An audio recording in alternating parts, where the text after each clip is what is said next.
Hey guys, what's up? This week, I'd like to talk about a documentary I recently watched about my personal hero, the late, great Phil Ochs. That film is There But for Fortune.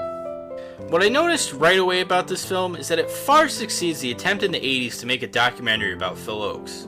That documentary was called Chords of Fame. That film, which was half documentary, half biopic, was very low budget and somewhat boring to watch. The film I'm reviewing, however, was much more stylish and was successful in paying tribute to the 60s folk musician.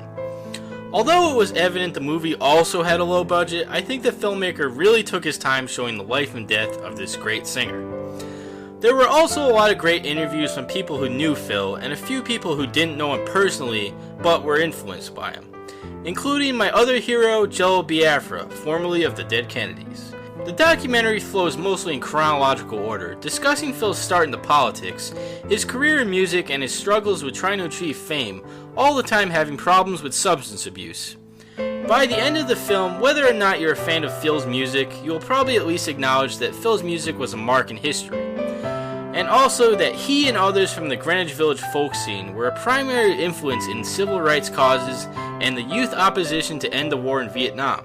As I was watching this film, I couldn't help but think how charismatic Phil was, and what a tragedy it was that his great music never reached the wider audience that he wanted it to.